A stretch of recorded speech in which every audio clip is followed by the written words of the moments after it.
Hey folks, welcome back to the channel. So we got our XJS all opened up here, and there's a reason for that. Get into it in just a minute, but give you up to speed. So got all the brake fluid flushed out, got our power and steering lines all repaired, got our power steering rack back up in, actually mounted all the wheels and tires, and filled up the brake fluid reservoir. It's right where the line needs to be. Nice and clean. There we go. .4 brake fluid. And then we've got our power steering filled up back there. I still need to bleed it. I'm gonna start it later on once I connect the battery. I still need to do the transmission fluid and filter. I'll do that at a later time. It's going to create a mess under there. I've got to take down the, that center transmission and all of that. But got the new brake pads on, got the brake fluid flushed all and bled the TIVA system, and went ahead and disconnected the battery after we did that because I'm back in here troubleshooting all the HVAC stuff. So I did go ahead and change the rear differential fluid. What came out of there was absolute goo. And so what I replaced that with was some Mobil 1 just setting 590, and that's for the limited slip. So got that in there, no leaks. I went ahead and power washed up underneath there while it's facing the street, and then just blew all the crud towards the front and then collected it. And then later on, we'll come back and clean up the garage floor anyway. I know I'm jumping around, but this has kind of been a long video coming, because now we're at the point to where we've got everything pretty much, with the exception of the transmission fluid. We've got pretty much everything on the underneath of the car all done. The engine's been purged and, re-lubed, new oil in that, new plugs and all that, new radiator fluid and all that. Now we're going to jump through and we're going to troubleshoot all the electrical stuff that need to be repaired. I'm not getting a fuel level, and I don't know if it's the sensor back here or if it's the gauge. So I've got this prepped. So when I connect the battery, I'll go ahead and I'll jump the two wires there and see if our gauge reads in there. It should go full if I jump the two wires. If not, because basically that's just a rheostat in there. If not, then that means something up behind the gauge is messed up, or maybe there's the wiring going up underneath it. So where I'm at right now, let me back up. I went ahead and pulled the door panel off, the door cards here, and went ahead and took the white window motors out and cleaned everything up, lubed them and all of that. Everything was fine on the passenger side. Remember, this is the one that didn't go up and down at all until we replaced the switch on the console. And now it works, but it's real slow and kind of gummed up and stuff. I got in there and it was just, that grease had turned to almost like hard bubble gum. So I cleaned all that out, put some brand new grease in there, some lithium grease, and cleaned some of the stuff that was underneath the floor track and everything, and then cleaned all the connectors. And now we've got a really good, clean interior of that door card. And the plastic is still in this side. On the driver's side, let me show you something real quick, because if you guys are working on one of these cars in the future, a little bit of advice. All right, so basically these door cards are held in with push pins. So they're just those little plastic and metal kind of pop rivets, if you will. You just kind of poke them in the hole, whatever. And some of them are metal, and they're kind of like this spring prong, and they go into like a little nylon hole bushing. On the driver's side, if you have the electric windows, you do not need to take these two screws off right here. That's basically just holding your knobs, okay? Your window knobs, the electric mirrors. You also don't need to do anything here until you get underneath the door card. You are going to have to take off these 2 screws here, and there's a tiny hidden screw right there, okay?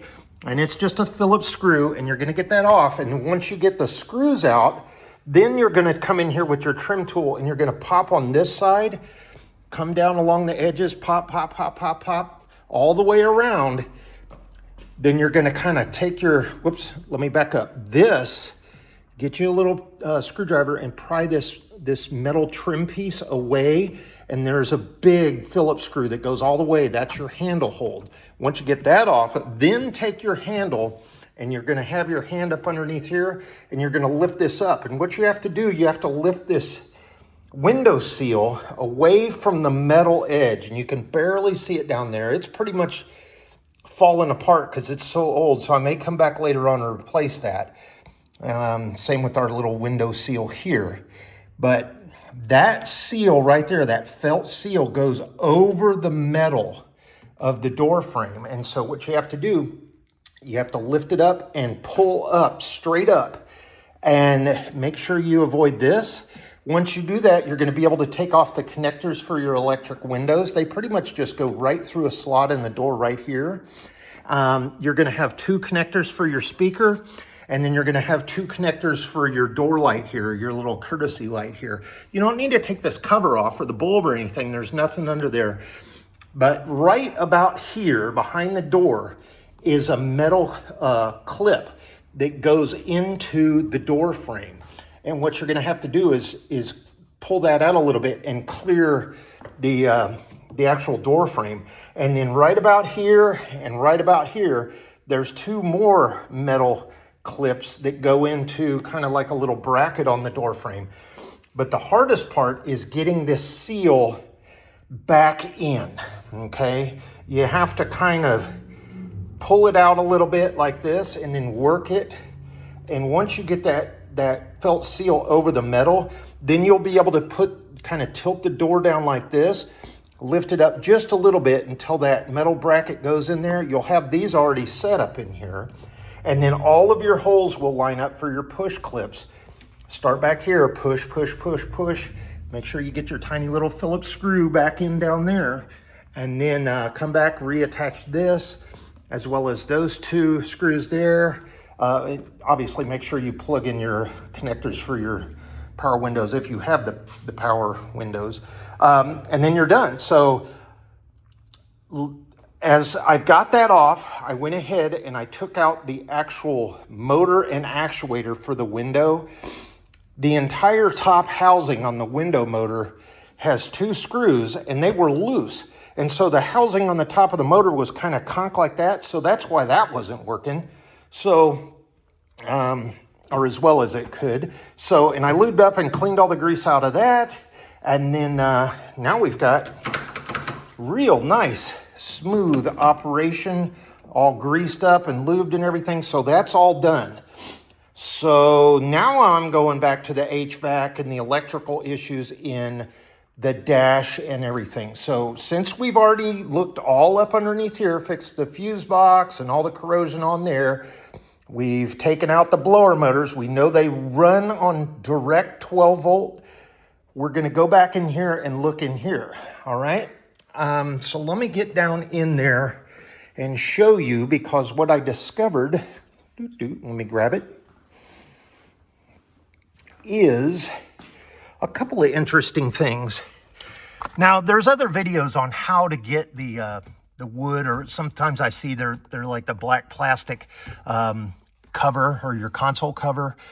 Basically, they just slide under those 2 clips right there. And then there's a big screw here, and then you have 2 screws, and you have to take out your ashtrays.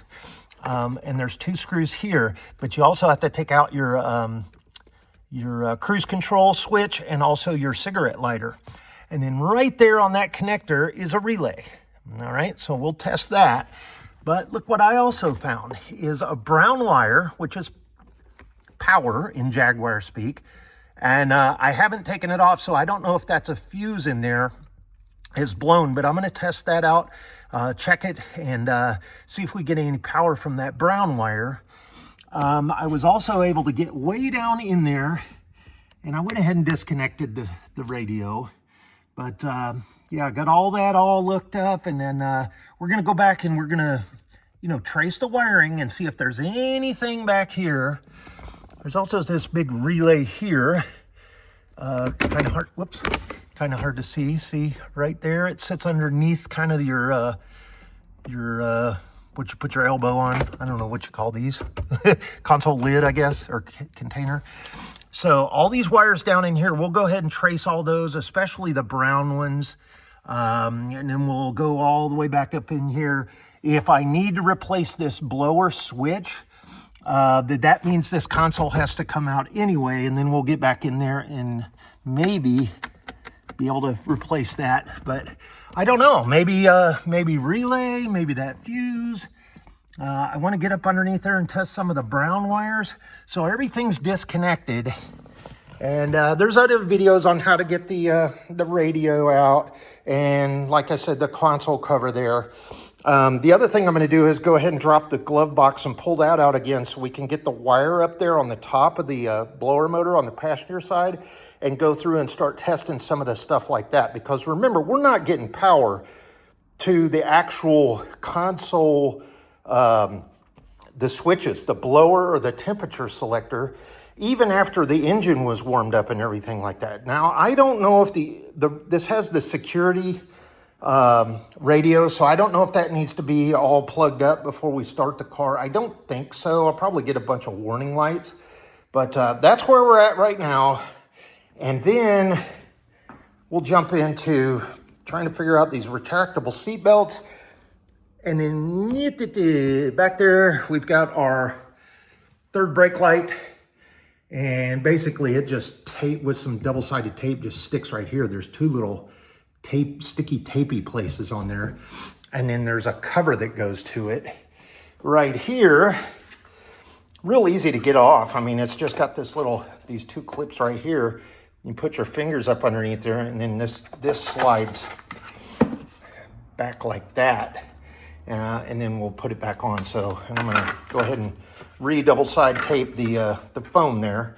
But that's where we're at. Coming along pretty nice. I mean, it is a wonderful car. I looked this thing up. In 1989, these cars were anywhere from $58,000 to $75,000, depended on the options and everything like that. So considering what 1989 $75,000 is in 2026 equivalent buying power with a dollar, it's $135,000 car if this was new today. Consider what you can get with 140 grand. I mean, even over 100 grand, right? So this car was cool back in the day. It was a pricey car, but I don't know, for some reason it really didn't catch on. It was complicated and everything like that, and I don't know, it was kind of a quirky thing. But boy, I'll tell you what, this thing is in absolute immaculate condition for the amount of miles that are on it. It's been very well taken care of, babied, and yeah, just a few more little minor things. I'll jump in and shoot a video if I find anything else that is, that kind of stands out for us. Still on the titanium, trying to find the front fender cover for the washer side, or the passenger side on the window washer thing, and then obviously the front spoiler. I did want to share, I didn't bring my light. So on the, you might be able to see, let's get under here. Yeah, no leaks whatsoever. Okay, oh look, got our power steering line, and look what I used. I just went and got some 8 mil, or I think it's 3/8 line clamps right here, and just electrical hold down clamps, and they are full loop, not just, one side kind of like that. They loop around it, and they got the rubber grommet, and I just screwed them right where the bolt holes are. And right there. Now this is kind of funny. This does hang down a little bit, and I think there's supposed to be another bracket here, but that's okay. It's a lot better because this whole metal thing is holding down, you know.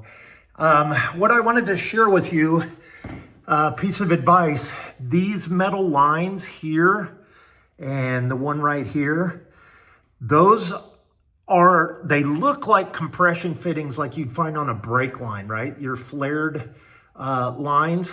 Well, they kind of are and they kind of aren't, because whenever you pull this off, this nut, this compression fitting here, you're going to pull that up and slide it on the tube, and then also they, you know, obviously they go up on the top of the power steering. But when you pull these tubes out, there's a hole, right? But there is a crush washer underneath it. So it doesn't have a flare fitting kind of nipple that the hose slides on. It's flat. So if you try to crank that down, you're gonna have a little bitty tiny drip coming out of there, and probably it's gonna come, if it happened to me, it's gonna happen to you. Probably it's gonna drip right out of the compression fitting and the hose in between that little crack right there, and just drip ever so gently. And when I got this all back together, there was this tiny little drip right here on the concrete, and I was like, where is that coming from? It's not coming from our lines, we just did that. It's not coming from the seals on the side or anything. It's coming from this, and I thought it was dripping from the top. Finally, I took that off and pulled the line away and looked down in there, and it was like, is that a seal? So I stuck a little pin down in there, and sure enough, a little copper crush washer fell right on the ground, and I was like, oh. And guess what? I had the perfect size crush washer. I put them in there and cranked that down, gave it about a quarter another turn, and I haven't had any drips out of there. So I went ahead and did this one too. And then hoped that the one that we cranked down up on the top is, you know, it's not dripping, but if it does, I'll go back up in there and fix that. So word to the wise, everything's looking nice up in there. We don't have any drips, we don't have any drops. I do need to do the transmission gasket, because on the back of that, there is a little seal. And then I find all little Mickey Mouse stuff missing. So right here on this, right behind the catalytic converter, there's a metal strap that goes basically right to the bell housing. And it's missing on this side. See, right there? It's supposed to go over there to a bolt. So a little 3-inch little strap. Now, I don't know why that is. That might be to make it easier to get the exhaust moved over that way so we can drop the rear transmission mount. I don't know. But we'll come back and we'll visit that at a later time. But yeah, all cleaned up underneath here. Got our white wall tires. We got the white on the inside. I think it, you know, kind of adds to the classiness of the car, especially whenever we got the wire Dayton wheels. So let's get back up underneath, or back up on top. So bear with me. Oh, there we go. All right. So one more shot of the engine bay, and then I'll close this video out. Like I said, everything mechanical looks like it's okay. Now we need to get in there and figure out why our air conditioner and our heater blowers aren't working, because I've got to have at least a heater, right, blowing. I you know, deal with the air conditioning being out, but got to get that heater and ventilation system, and then those seat belts. You know, yeah, well, they're cool, but anyway, everything else worked. So now we're at the point of chasing wires again. Got our new steering wheel on there. Need to, you know, figure out what we're going to do with the horn, and then get behind the gauges and fix the fuel. So, or the fuel gauge. So we'll end with that. That's where we started. Thanks so much for watching, and we'll see you next time in the next video. Sorry for the little bit of delay. Give me a thumbs up if you like this car, if you like what I do. And by all means, give me a comment if you have any advice on anything else I'm doing, and maybe something else I might be able to check under there for why our HVAC isn't working and our fans aren't coming on. All right, have a wonderful week and take care.